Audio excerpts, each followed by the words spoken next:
to be honest, I don't really know what I'm doing. He was often a player that I would buy on Football Manager. It's already a terrible reason. From Jon Snow, Matt puts Dan's wardrobe to shame. You know nothing, Jon Snow. Look at him, the cat that got the cream. Ian Taylor said it was the worst thing he'd ever seen in his life. Monk really is, I know he's manager. What kind of say is that? Gary Monk. 5 out of 10. I haven't finished it. I cannot believe Gabriel Bonner-Horst. That's crazy, That's isn't terrible. it? Yeah, we may well have lost listeners early doors again with a long-winded intro. Go, shoot.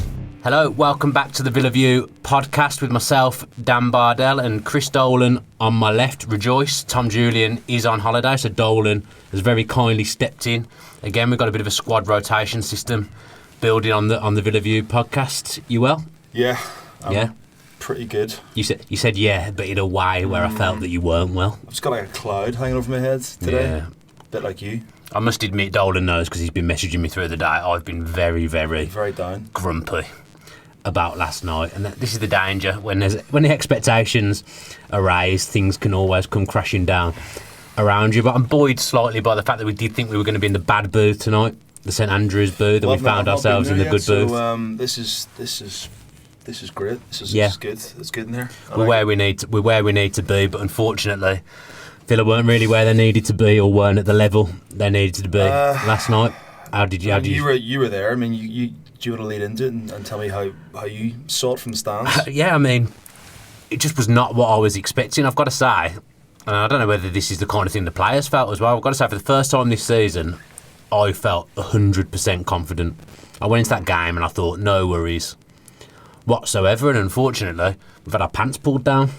And fair play to QPR. I mean, I don't think they were world beaters, but I think they did okay. They played reasonably well. They suffocated us at times. I think it's a bit of a problem when Holloway is pulling off good tactics against you, because I wouldn't say he's a tactical magician or anything like that. But we weren't at the races. Nobody played well for Villa, and the only positive I can conjure up from that game is that James Chester scored 3 and 3. Yeah. But other than that, it was a real grim day. I mean, I haven't even brought myself round to watch the highlights. If I'm being honest, I couldn't bring myself to watch them today. I've just been in such a bad mood all day. Have you seen it back? I've seen bits of it. Again, I've just tried to erase it from my memory and go again, as Paul Lambert once said. There's not much you can really say about it, apart from it was a bad day at the office. I mean, you have to try and sort of find the positives in everything in life, whether it be you'll do football, well. You'll do well to do that tonight, or your job or whatever. But I think a lot of us going into Saturday thought we might get beat. I didn't see much hope on Saturday. Didn't you? Pre-game, no. No. I was the opposite. I really, really thought we'd win on Saturday against Wolves. I was really confident. I thought I'd draw at best. Did you? And then I thought we'd go on and win on Tuesday.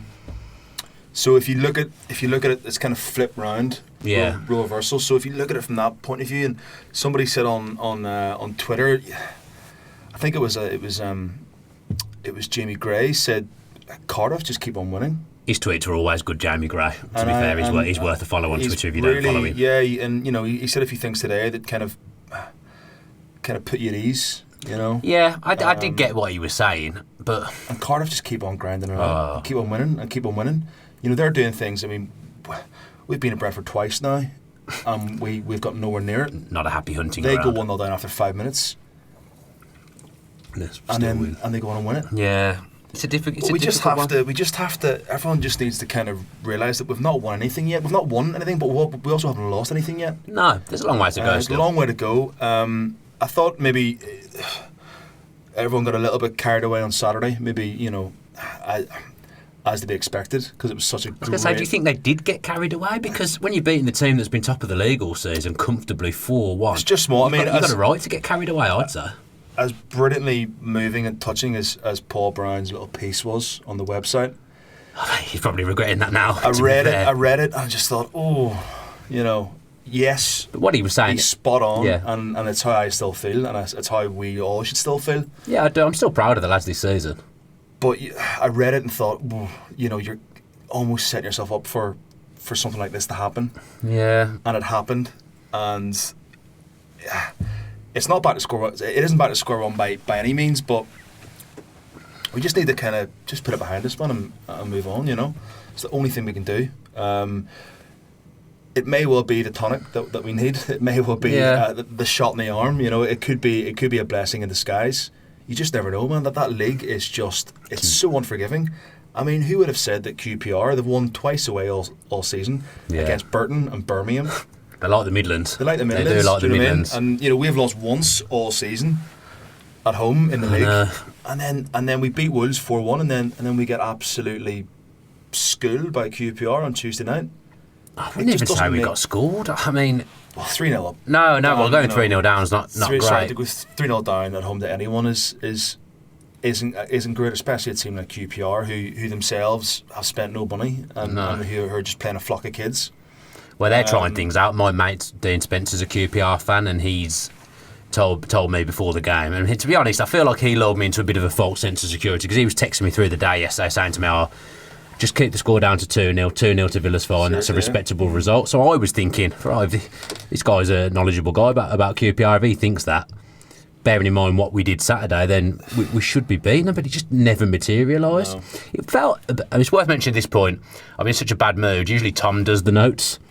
Chris has been working all day, and I've been in such a bad mood about the game last night that I couldn't bring myself to write any notes down. So we are flying a bit by the seat of our pants.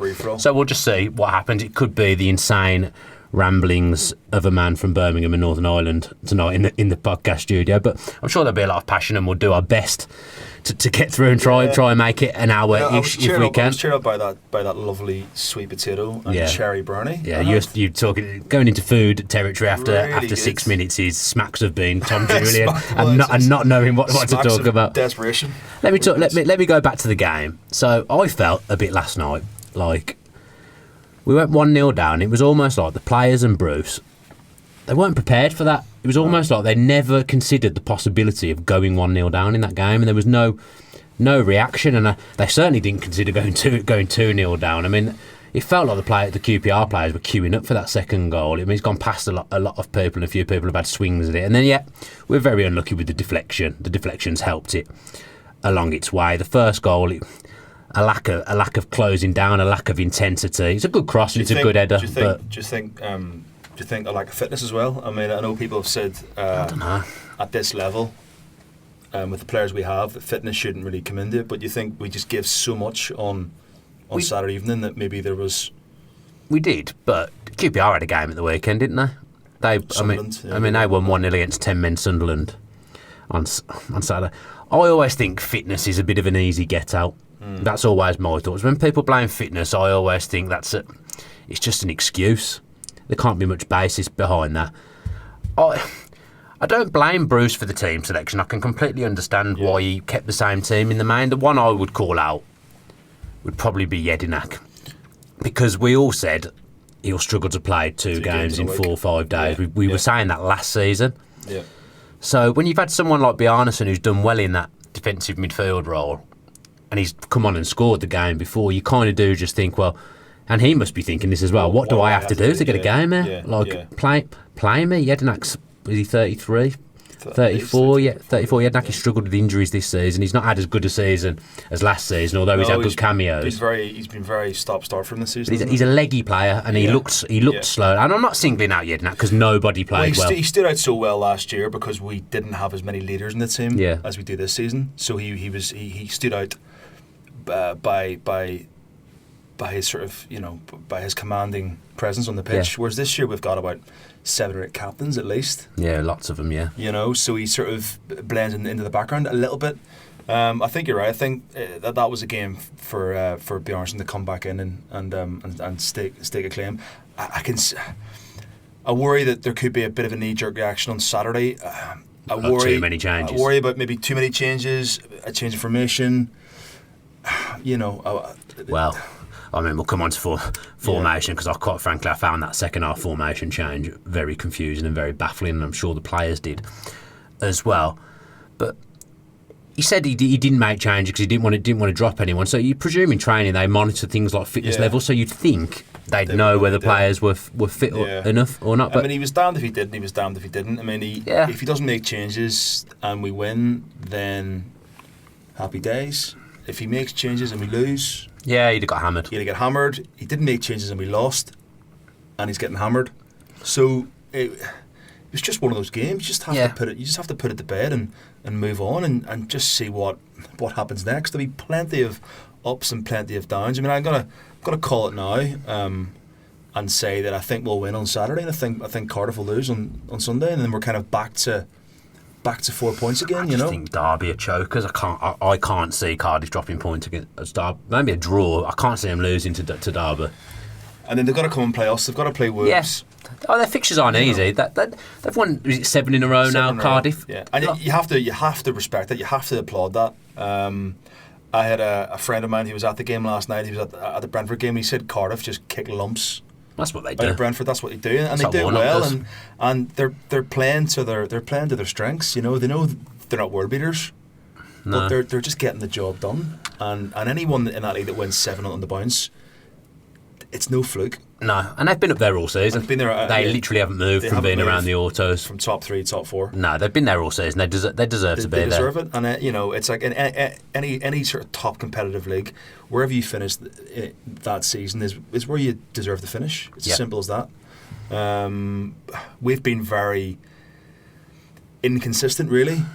Apart from our run that we had from Middlesbrough up until Blues. We had other little runs as well. We've won 3 or 4 in a row a few times this season, if my memory serves me correctly. We just had a horrendous start, which leads to us playing catch up immediately.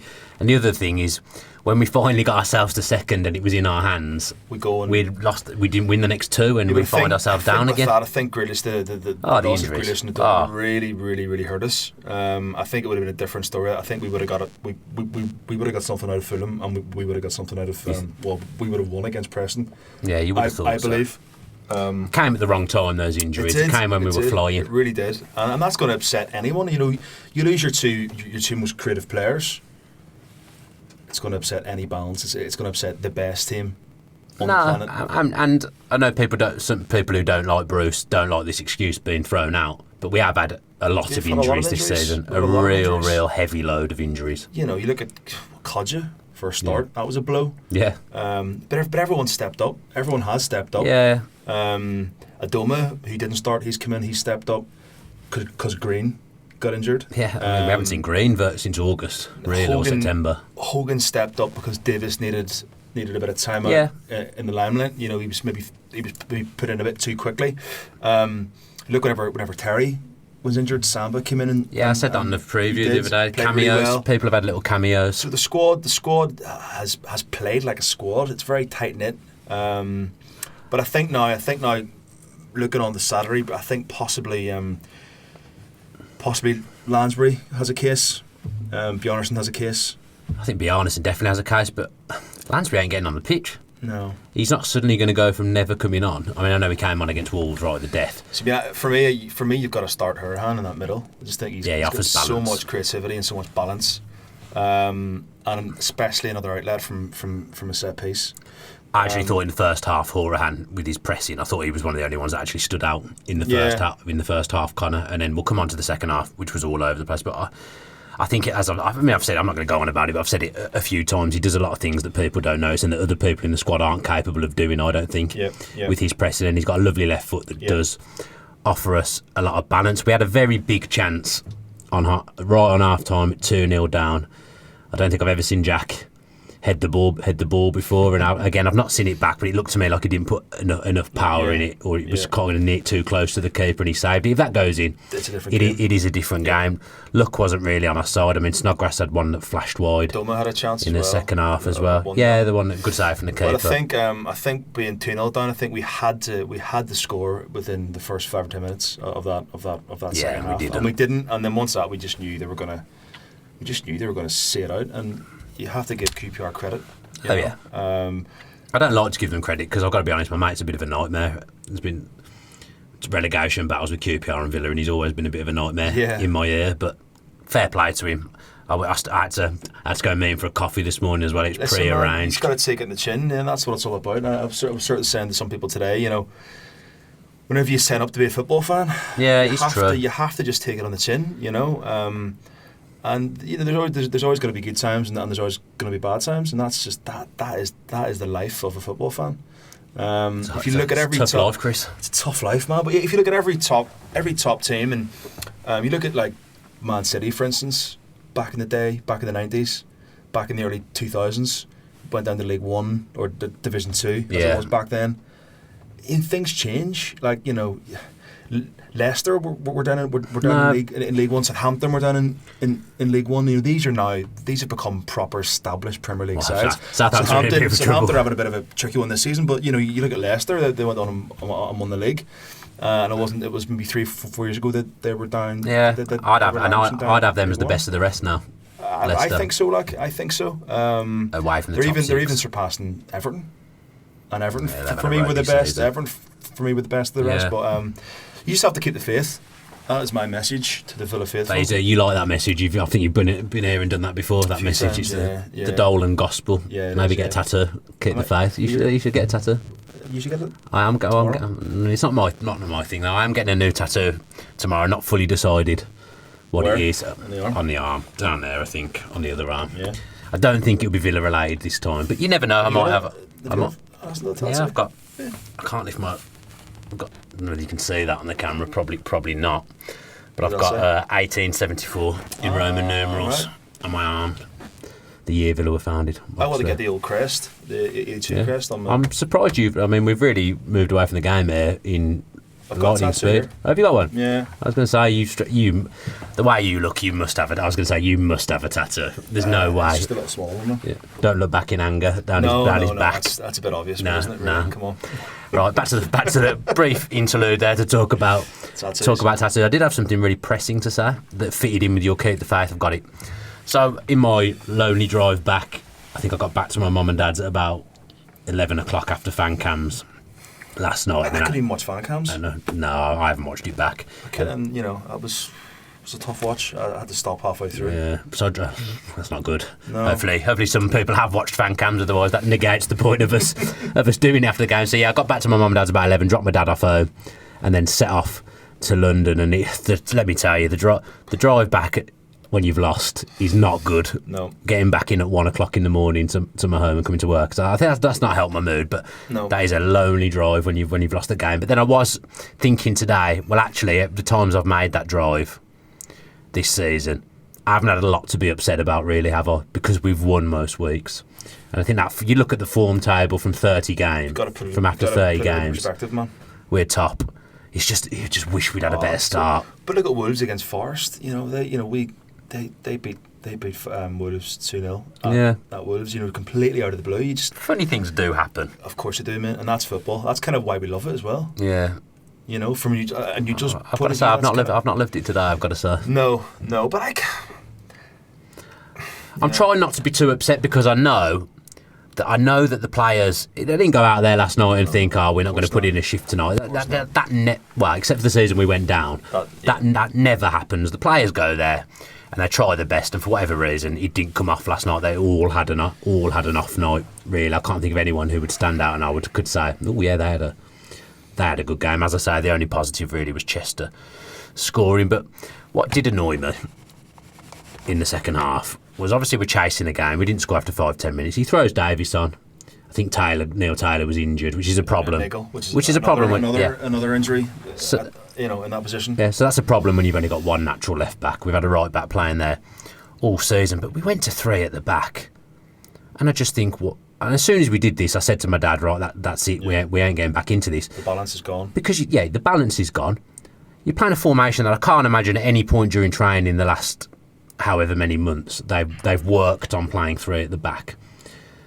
Why don't you just bring Bree on and just play Bree left back? Because inevitably he's going to have to. We're not going to play 3 at the back on Saturday, I wouldn't have thought. So Bree or Bjarnason's going to have to play left back on Saturday. I don't think he'll throw a kid in from nowhere.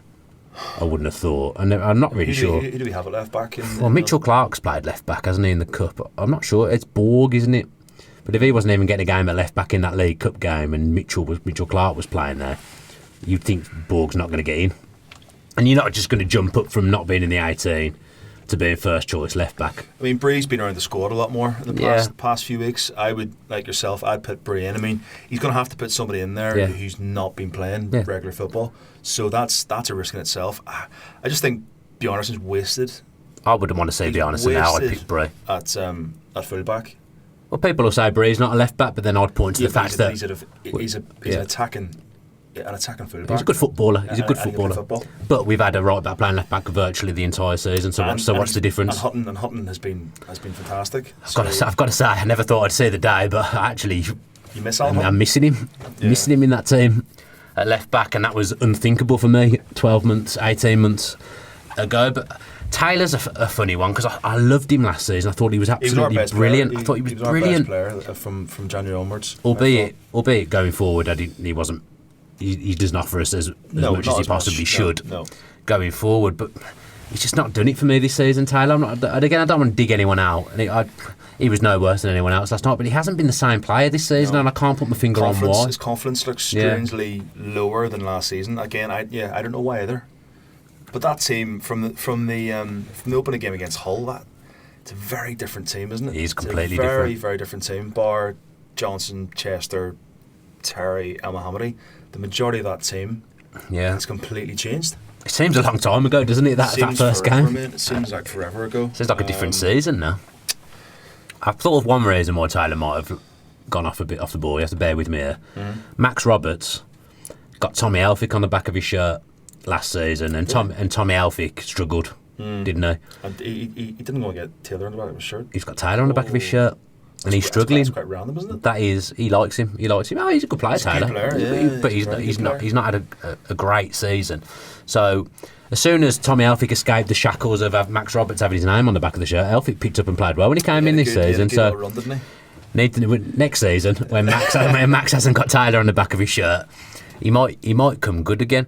But yeah, I just think that formation change last night was just bizarre, because you've then got your top scorer playing left wing back, and he's not a left wing back, Adoma. No. Snodgrass was moved inside then to play central midfield, or maybe a push he was playing number 10. I couldn't quite work it out, if I'm being honest. And the worst of all for me, Jedinak left centre back. Well, we all know what happened when he played there last time. I mean, I didn't really want to see him play centre-back ever again after that Sheffield United game and the Derby game, to be honest, but he's just asking him to play on the outside of a back three. You're just asking for trouble. Yeah. He's not got a left foot. He's not a centre-back, and he hasn't got pace. Got no pace. If you're going to play in the back three, the two on the outside have to have a little bit of pace. So with Chester, even just put Chester on the left. At least he's played the left-hand side of back three for Wales. Yeah. Chester, put Chester there and swap it round a bit, because Jedinak was not comfortable there, and the third goal came down that side, and that's completely killed the game at that point. Although I still think at 2-0 we didn't look like we were going to get back into it. We just had a lack of a plan B, and plan A I didn't see much evidence of plan A, if I'm being honest. We didn't play the football that we're capable of, and I think that's the thing that's frustrating me the most, is I just know they're all so much better than what we saw last night. And again, which is why I'm not so worried. Yeah, I know people have bad nights, but for them all to have a bad night on the same night, it's bizarre. And the manager's again, I'm not going to knock him for picking the team that he did. I understand why that was done. He seemed like he's beating himself up a little bit about that in the post-match. But for me, I understand why he did that. He obviously wanted Jedinak to counter the big lump, of course. Matt Smith for QPR as well. And to be honest, Terry has had not many uncomfortable days, but he was uncomfortable against him. This guy's 6'6", Matt Smith. I wouldn't expect him to see him down the goals 4G pitch, to be honest. He's ex-Fulham, isn't he? Yeah, he just doesn't look in good shape, but he didn't half cause us problems, if I'm being honest. They have the kid on the wing as well. I think his name's Eze. He's only played 3 games. He's a good player. He was the best player. He was the best player on the park. Yeah. But yeah, we had a difficult night, but that formation change did not help. And then we just swung the ball into the box all night, and it wasn't working. I mean, in the first half, we picked out Anua's head every time from the flank, and and my QPR mate said, he doesn't usually win headers. I was thinking, he's won a few tonight. He won every header unchallenged in the first half, because we were just swinging crosses in at him, and we just didn't. We brought Davis on, but we were swinging crosses in the first half, and it wasn't working, so we brought Davis on. And it still wasn't working, but the point is the swinging in of the crosses was not working, so we needed to try something else. And I just always think going to 3 at the back is a sign of panic and not knowing what to do, and I think it showed. I mean, Grabban was phenomenal on Saturday against Wolves. Been phenomenal the past. And he turned out to be a way better signing than I thought he would be. Yeah. I mean, Bruce has said himself he's a lot better footballer than I gave him credit for. Yeah. But he didn't have a sniff yesterday. Not his fault. No. Because he had zero service. Are you worried Now, as I say, every time Grealish had the ball, they tried to suffocate him, and there was nowhere for him to go, and he ended up having to go either sideways or backwards because he was suffocated. Are you worried that if team, like obviously we struggled when Grealish was missing, if we don't have Grealish or teams stop Grealish, are you worried that we don't seem to have a reaction to that? Well, in terms of what? In terms of a backup, or in terms of a plan B? Not the backup. For him being stopped. In terms of, okay, there's 3 people suffocating Grealish here. The players should become to the fore. It must be worked on in training. It must be, there must be like, well, Jack, if you're being man marked, which he's going to be man marked every game, pretty much. He's a frightening talent. There must be an outlet for him. There must be somebody, right? You come close. There must be patterns of play worked on in training. Surely. You think there'd be something reactive during the game that would happen that we could do to change the system a little? Like, I love that 4-1-4-1, and I think it's been brilliant. But but if it's not working last night, tweak it a little bit. Play Grealish as an orthodox 10 and get him closer to Graben. And then probably if he's closer to the centre backs, the midfield can't afford to drop as deep to suffocate him. But you can even put him on the wing and he can cut inside. You know, he's not very pacey, but he's quick. He's quick enough. He's relatively quick. But he can cut inside. And draw defenders, out with him. We just needed to change something, and I get that he's tried. People will say, "Well, you said earlier that I'm saying now he needed to change things, and he did change things. He went to 3 at the back, but that to me was not the answer. Yeah. Even a 4-4-2 at that stage, just take Yedden out the holding midfielder off, chuck Hogan on alongside Graben for a bit. That would have made sense. Just go for it 4-4-2. That pegs them back. It gives the centre back something different to think about. Because Hogan came on and he was making his runs. I mean, there was a lot of overhit passes last night as well. Grealish overhit a couple in the first half, Snodgrass a couple in the second half, and those things have been coming off in other games. As I said, I don't want to beat the players up too much because I do think they've been fantastic. And like you say, Paul Brown's article, everything he said in that I agreed with. Was perfect. Yeah. I really agree with that, but.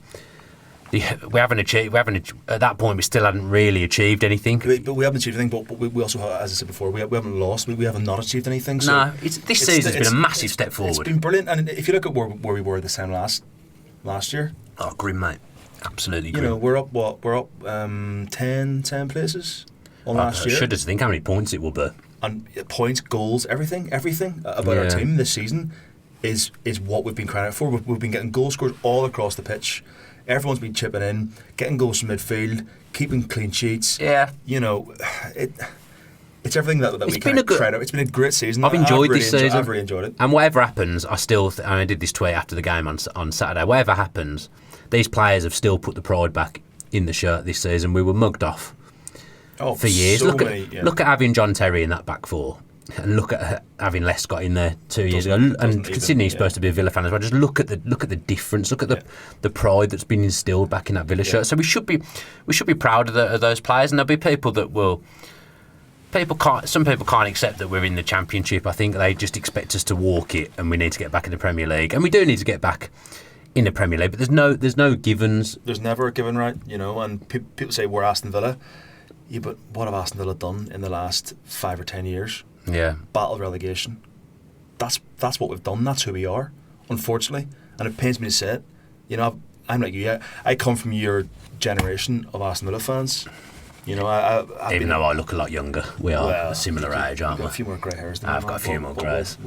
You've got so much hair that you can hide. You can hide them because you've got so much.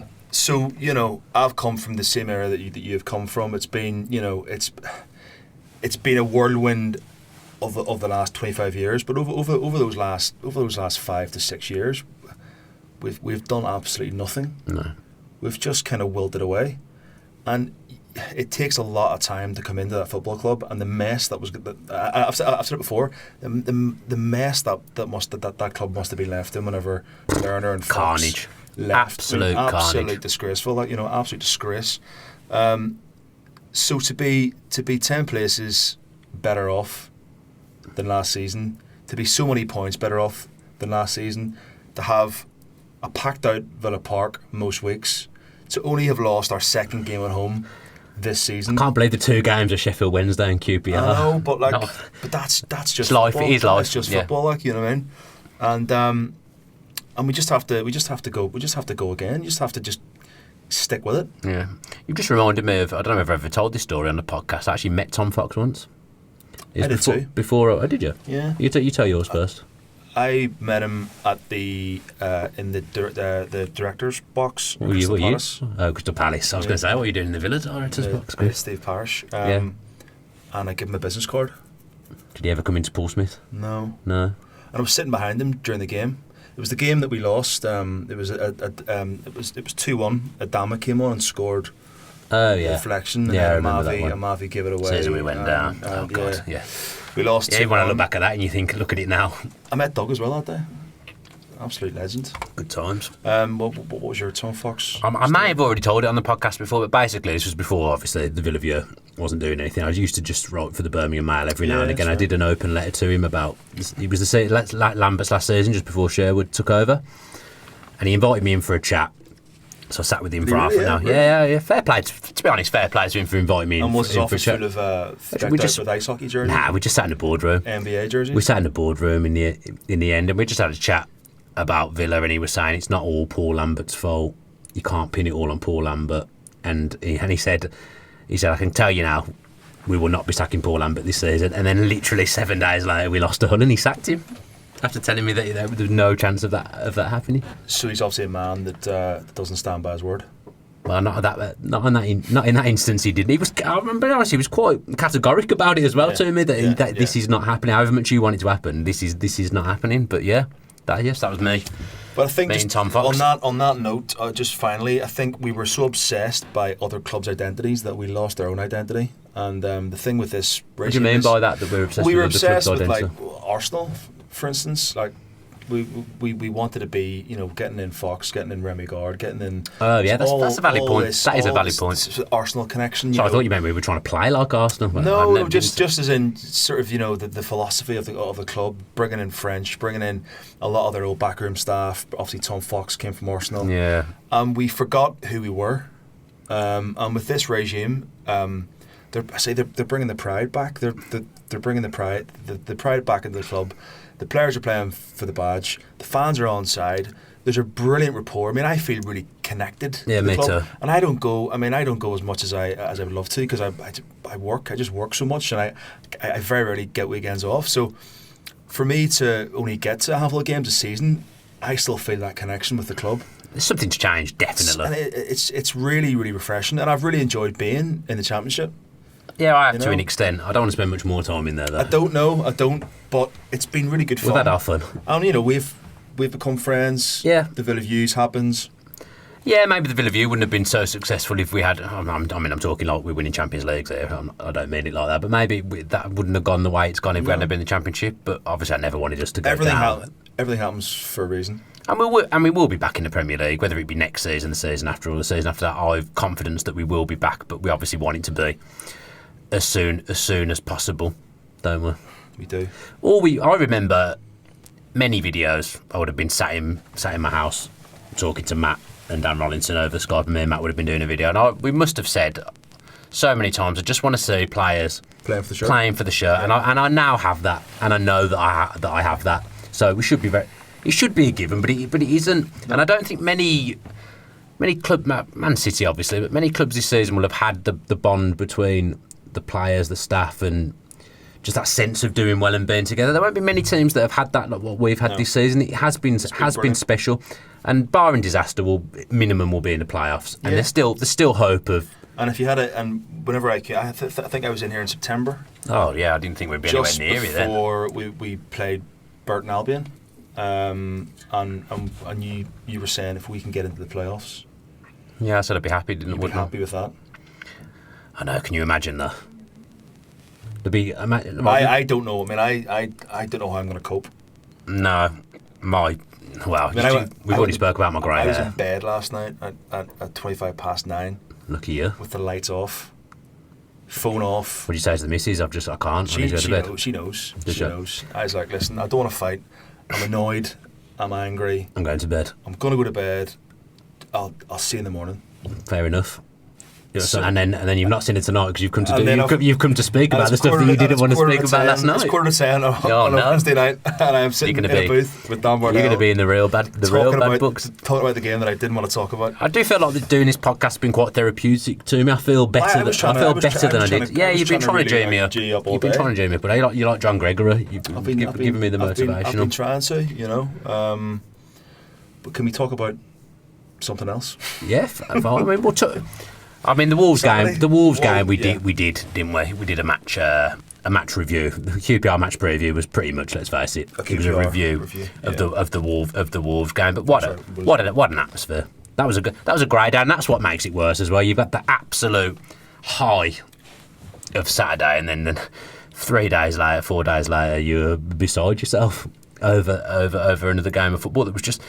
It was just two different teams, but the game on Saturday. As I say, I was confident we'd beat Wolves. I even in the pre-match prediction in the pre-match show with Vassell and Rachel, I was saying, well, I think Villa will win today, which was quite dangerous on a live show. But I just had a feeling we'd win. I had the same feeling when we played Birmingham. I was confident that everyone knew.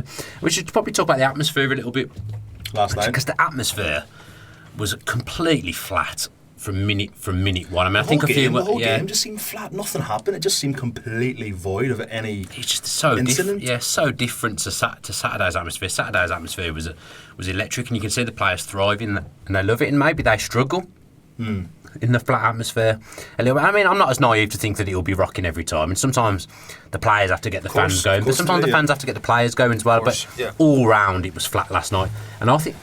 It's the midweek games. We never. Preston was the same. Yeah, just dead. Just dead atmosphere, like Tom's haircut. Just dead. Just absolutely dead. That's harsh. I know he knows. I'm only playing. We do actually haven't. I mean, we've not heard much from Tom. No, we've got our WhatsApp group, and we have not heard much from Tom. He's obviously on his travels. Yeah, he's on his travels, Tom. But when we hope he's having a good time. When he found out that we were going to get the dodgy booth tonight, he actually WhatsApp saying, "Enjoy the booth tonight." I've got no recollection of that message coming in. If I'm being honest, no. About 8:30 this morning. No, that's probably why. Today has been. I got to be honest. Today has been an absolute slog after last night. First person I see at work's a Wolves fan. Is like, and then probably the second person I've had a conversation with the other day is a QPR fan. So it's not been a good day. Not been a good day at the old work for me. But yeah, atmosphere not brilliant. So different to Saturday night. It's as I say, it's never going to be rocking every time, but. You want it to be better than it was last night. It was just maybe we got an early goal. I do still feel like sometimes some games, and I'm guilty of this myself, as I've said. We do just turn up a little bit and just expect us to win, and that we don't have to put it in and get the atmosphere going. But Bruce did say after the game on Saturday that Tuesday will be a tougher game. Yeah, I thought. So I wasn't worried about complacency. I wasn't worried about complacency. But I still don't know whether we were complacent last night. I just don't know what happened. I'm not. I myself was complacent, but I don't. The players know what's at stake. I mean, we've said before they are focused. Keith Wines says they're focused like a laser beam on promotion, and who's to say that we won't get promoted? There's still nine games left. I mean, Cardiff have got to come to our place, and they've got to go to Wolves, so that could be 6 points gone for them immediately, and 6 points made up.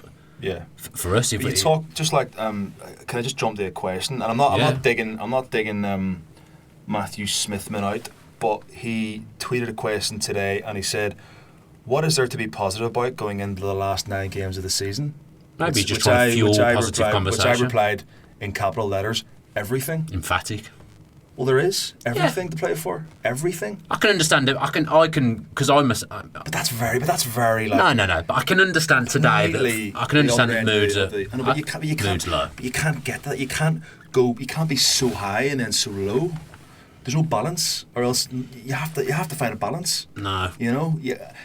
You have to, or else this is what's going to happen. That's the most upset I've been after a game for a long time. Last night since Leicester. Yeah, I was very upset that day. Yeah. And then at the end, in that season, you just become used to it, didn't you? Become numb. Last season, to be honest, you became a bit numb last season. 13th in the Championship, no one wants that. But I think the Middlesbrough game at home, I was very upset after that one when Hogan was clearing off the line from Horan.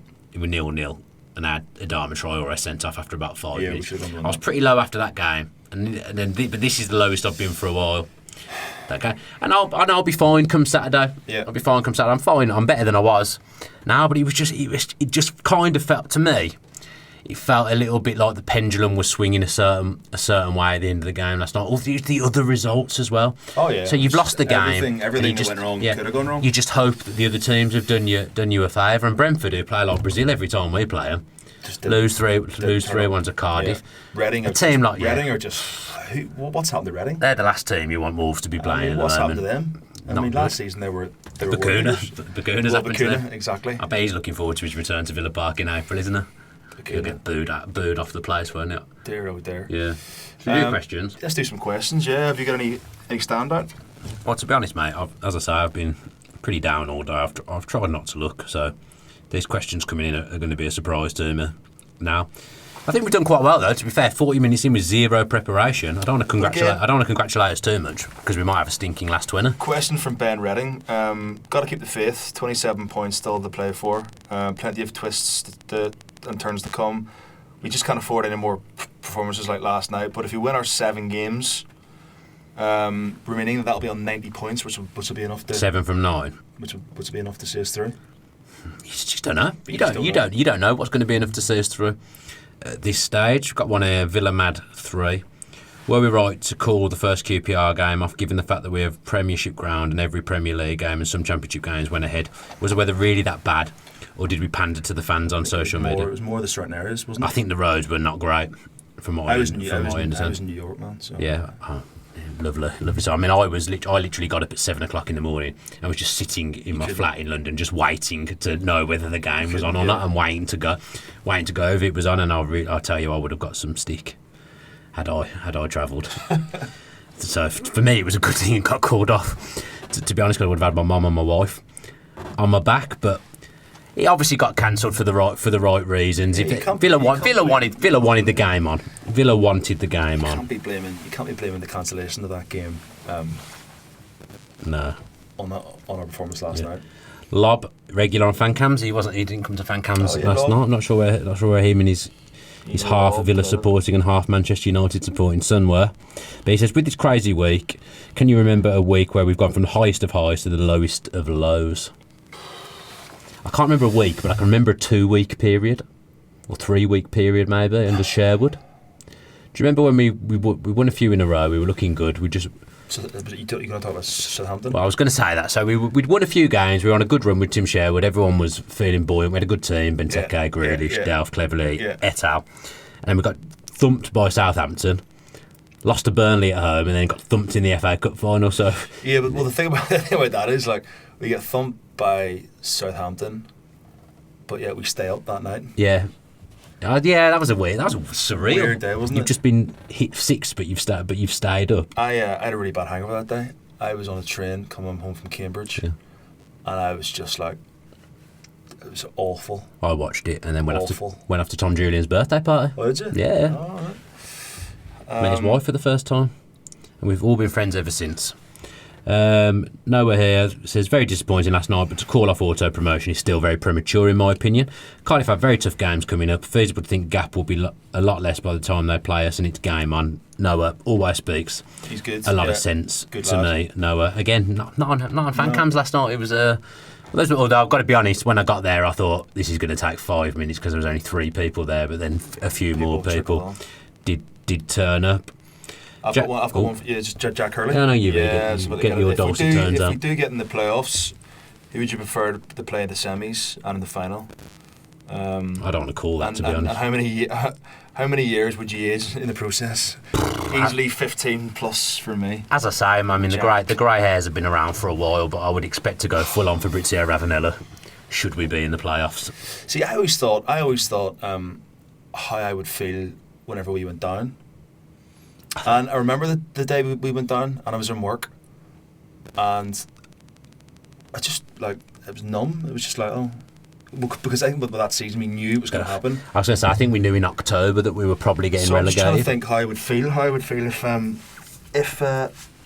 if we got to the playoffs and didn't make it. It's a final, isn't it? I think it's worse than losing a cup final, because losing a cup final doesn't have. Okay, you don't qualify for Europe if it depends on where you are in the league, but it doesn't have a direct ramification going into the next season. Yeah. If you lose the playoffs, and you could lose. I mean, remember when Derby lost in the last minute to QPR, Bobby Zamora? Your whole next season is then dictated by the fact that you've lost that one game, and it could be really close and tight like that Derby game was. I think it's unthinkable. So not only have you gone to Wembley and lost, you then realise you've got another 46 games in the Championship next season. And, I mean, we'll have to, if we don't go, we'll probably have to sell some people. At least with the FA Cup, it's just a game, you know. Yeah. It's a one-off game. Well, that was quite disappointing, that 4-0 FA Cup final. Every time I see Tails, I always look at him and I think, my God, what a magnificent man. But then I also think, I cannot believe the last time he won something was when this guy was playing. Yeah. I just want to say, come on. It's been so long. Yeah. But playoffs, nightmare for me. Who would the fans? You let us know. Below. Like, I mean, I think you can say you want this team and you want that team. Remember last year, Fulham were favourites to go. Yeah, up I fancied Fulham, and then lost to Reading. And they're going to be by Reading. So, listen, it's all. Look at that's worth mentioning as well. Look at Reading this season. They've got knocked out of the playoffs, and they've not recovered from it at all. That playoff final, lost on penalties as well. God, can you imagine that? I just worry who we would lose if we didn't go up this season. I've got a theory, and it's not based on anything. I have no insider knowledge on this subject whatsoever, but it's inevitable because with parachute payments going down, that we will have to sell someone. Of course, we'll have to. My worry is that I think, and again, this isn't anything I know for fact. It's just my opinion. I think we thought we had a safety net. If we go down, if we don't go up, worst comes to worst, we'll get 20 million, 25 million for Codger. But he hasn't played, so that scenario is not happening now. No, unless some nut job from China comes and decides that they want to come and spend 20 million on him, but I can't see that happening if I'm being brutally honest. He's played a handful of games this season. Yeah, so he's had 2 bad injuries now, albeit the same kind of injury, but so people would be wary of that. I can't think of too many that will bring in big money. I think Chester could get a Premier League move. Oh yeah, we'd get our money back on him. Maybe get between 10 and 15 million for Chester. I wouldn't want him to go because I love him to bits. Yeah, but you look at some of the centre-backs that play in the Prem and he is better than many of them, in my opinion. I mean, he's a classy dude. I'm not being funny, he's come through the Man U Academy. I look at Chris Smalling playing for Man U and I think the guy's a bloody disaster area. Shocking. Chester, I'd rather have Chester, and that's not an exaggeration. We're talking about if we don't go up this season. Yeah. Let's try and be positive. No, but it's just a hypothetical. No, we are positive. I know. It's a hypothetical question. Yeah. Grealish is the one that brings the money in my opinion, and I'd be loath to lose him. He wouldn't go, would he? I don't think so, but if Villa said to him, we need the money, you're the only one that's going to bring it in, then you just don't know, do you? No, I mean, no doubt Jack Grealish loves this football club and would stay at Villa quite happily for the rest of his career. I'm sure he's a genuine Villa fan, but that scenario is in the back of my mind where he's the one that would bring in the big money if we do need to sell. Hopefully we don't, and you just think we wouldn't have. Oh, this is getting very negative now. It's getting very negative. Yeah, then we'll move on very quickly, but we ain't keeping Johnson and Snodgrass if we're not in the Premier League next year. No. They'll be Premier League players next season. Yeah. So, imperative that we go up, obviously. Although if West Ham go down, then we might get him. I think they'd want to keep him themselves, but I mean, he won't want to go there, will he? No. He won't want to go back there. What did you make of that? While I get the questions back up because my phone's been an Absolutely idiot. hilarious. Hilarious. Yeah. I find it unbelievable. I just think you gotta look at yourself when you're a grown man running on the pitch, waving a corner flag. Was he trying to do a Graham Soon? He plants. He did not succeed in getting that in the centre circle. It's pretty embarrassing, when you're doing that. Did you see Mark Noble's interview afterwards? I thought he handled himself quite well. Yeah, he does handle himself very well. I just thought it was embarrassing. Oh yeah, I get it. Can come from that. But I mean, we never did that. We never did that. No, we were in a far worse state. Exactly. I think trouble does follow people like Brady, Gold and Sullivan around, and there's obviously a reason for that. I'm not a huge fan of any of them, to be honest, but let's move on to the proper team in claret and blue. So Dan Reynolds and Matthew Smithman, George, A.V. George have both asked about changes for the Bolton game. What would you do? Well, there's obviously going to be the obvious one at left back. I think we both agree that Bree should come in. I would keep the same formation. I would put Bree at left back. I would take out Jednak. I would put in Bjarnason. Yeah, I think I'd do the same. I would keep Graben because Bolton are quite physical and don't concede many goals. And I think he's got more of a threat. He's more of an outlet up front than Hogan does. And then I think the rest of the team picks itself, really. Bench might be interesting. I'm trying to think who might find themselves on the bench because there's a few out at the moment, isn't there? Lansbury, Hogan, Bunn. Defensive defender-wise, I'm thinking Samba fit again. Where's Samba? I don't know if he's fit or not. Twanzebe's not fit. Worked out so far with injury. No. Yeah, I think I agree with your course. Someone's asked about George says I think Lansbury might be worth a shot, but I just can't. He hasn't had any minutes really. He hasn't really. No, his fitness can't be the best. Up to match speed, and you can't drop Hurahan. So no. The only one from that midfield two you can drop at the minute is Jednak, and he isn't going to be able to play 3 games in a week, is he? I wouldn't think Jednak would play on Saturday, if I'm being honest.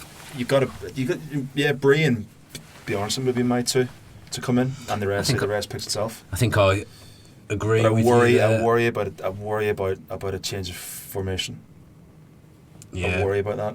I hope we don't see 3 at the back again because I mean we haven't got mobile enough centre backs to play that formation. No. We saw when we tried to play it at Bristol. I can't remember whether it was Samba or Terry who ended up playing on the left of the back 3, but we can't do that again. It won't work. No good will come of it. And as I say, as soon as we did that last night, I turned around to my dad and said we won't get back into this now. No. So there we go. No, I'm not doing that one. Don't fancy that one. Kev J, disappointed with Bruce last night. Don't know why we needed Jednak to start. Missing something from midfield all game, then brings on Davis. Crying out for Thor or Lansbury. It's not all over yet though. Need to be. Cardiff, I think I probably agree with that. Yeah, again, quite a lot of questions to do with changes as well. You've got quite a lengthy shout out to do. I think I've just seen over there. So you better start that with from 9 a minutes chap left. Called Kevin Hunter. He lives in Boston. He's just picking up how good I am on the Villa View. Is it? Start there. No evidence of that. You flicked through that very fast. Where is the? But yeah, Chris, you've been speaking to him all day. So they've got the 6th annual North American Lions Club meetup, which will be held in New York this September, weekend of the 15th. Big numbers expected, special guests, meet and greets. It's in the Football Factory Bar in New York. Keith Wenis has already expressed interest, and Ian Taylor. This is the yeah. I think we've plugged this before. Yeah. I'm on holiday. I quite fancy going, but I'm already away. So any of those interested outside or indeed in the USA, feel free to reach out for more information. It's Kevin Hunter. He's on Facebook and he's on Instagram as well. Yeah, I believe I think he's on Twitter. I think he must be on Twitter as well. Yeah, I believe I follow him on Twitter. So look into that. Sounds pretty cool. Yeah, that's a good one. I think we've mentioned that before as well. I think Tails definitely wants to attend from what I know, so I imagine he will. Cool, happy days. And I do think at these things I'd love to be Tails. I mean, never has to pay for a drink or anything, just because everyone just loves him and everyone wants to buy him a drink. So we've had an email. You don't know about this actually. We've had an email from Kirsty Me. Here says. She emailed Dan Rolinson actually and said, this might be slightly odd, weird request, but my boyfriend is a big fan of the Villa View podcast and listens to them religiously every week. Oh yeah, it's nice to hear. To the point where I've been forced to listen to them on a Thursday, Friday night before we go out. I think the word forced there. I'm not sure there was I don't like the word forced, but. To be fair, she doesn't like football and she wants to go out. She's probably not going to enjoy the podcast too much. She says, his name is Tom and it's his 30th birthday next Monday, the 19th. And I was just wondering if it would be possible to wish him a happy birthday on the next podcast, please. So, Tom, happy birthday. Hope you enjoy your 30th next week and hopefully Villa will get 3 points on Saturday and make your birthday even better. I'd be interested to see what his missus thinks of the podcast because she says she's forced to listen to them, but it's great hearing stuff like that. It always blows my mind when I hear stuff like that because obviously I get far more love than I do abuse, but hearing stuff like that is great. That guy that came in and said hello to me today in work. Oh yeah, Darren. He listens to everything. Darren. Well, I think Darren actually likes me more than my wife likes me. Yeah, but it's if nice I'm being honest, that people really appreciate what you do, and that's what it's all about. Yeah, no, it is good. I'm going to give a shout out to Mark Hutton as well. What's his YouTube channel called? I've completely The Little Villain. Well done, Chris. Give his YouTube channel a shout out. Really, I've only discovered it recently. Actually, I think I discovered it because he had Ginger Luke I in his saw van the van cams. I saw the Middlesbrough one. Yeah. Which is really good.